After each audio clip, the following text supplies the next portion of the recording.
Hello there, we are Raquel and Blanca girls, and we introduce you to our first interactive artistic work, Laser Melody, a laser harp that the audience can use to create their own music. Laser Melody is a project for the subject Electronic Technology for Artist Applications, taught at the University of Málaga. This project is motivated by the composer Jean-Michel Jarre, who in the 80s included a laser harp in his concerts. The way this piece works is actually very simple. It involves emitting a sound when it detects that the string or the laser has been touched. For this, we have used the processing program, a flexible software to learn to program in the context of the visual arts, an Arduino, resistor, photoresistors, and lasers.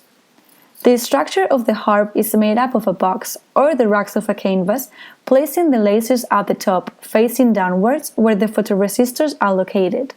Beneath all of this is the entire electrical circuit as well as the Arduino. When a string is touched, the photoresistors will detect that the laser light has been interrupted and will proceed to produce the sound of a musical note, thus giving the viewer the power to compose their own melody.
The circuit of this project is not very complex, but it does have many elements connected on the protoboard, which is divided into two parts.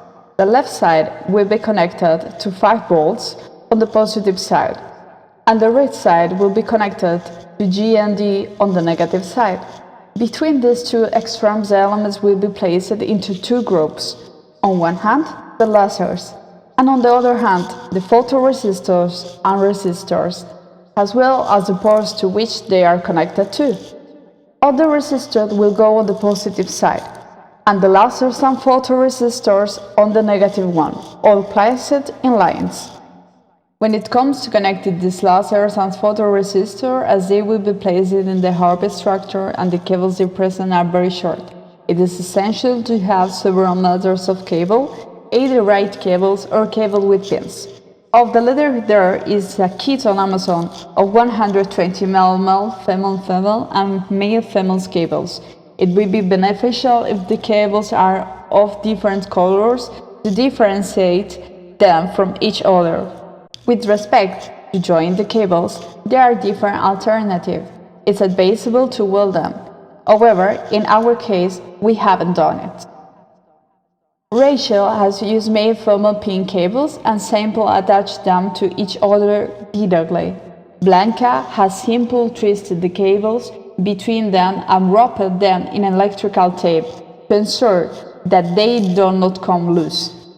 The lasers used are easy to find. They are purchased from Amazon and come in a pack of 10 along with 20 photoresistors.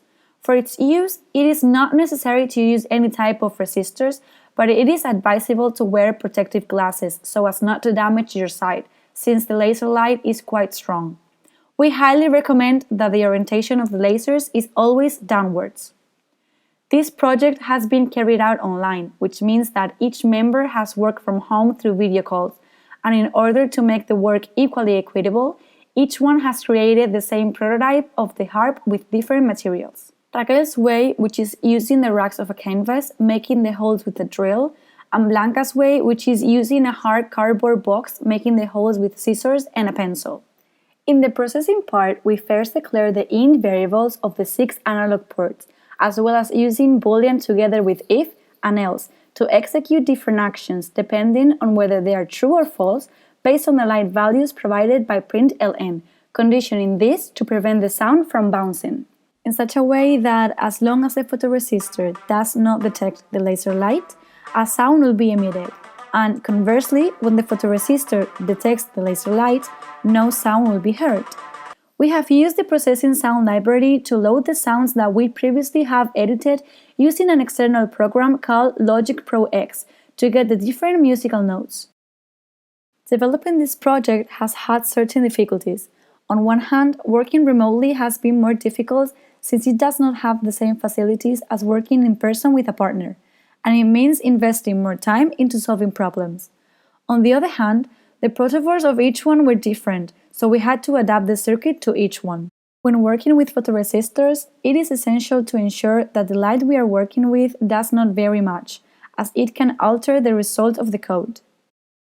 Other difficulties that we have encountered is that the Arduino only has 6 analog inputs, which has limited the number of nodes that we could include. These were also a great difficulty because we could not find the adequate code to execute the actions that we wanted, that in the end we were finally able to achieve. Finally, handling so much cable that is not welded made it easier for any connection to be loosened.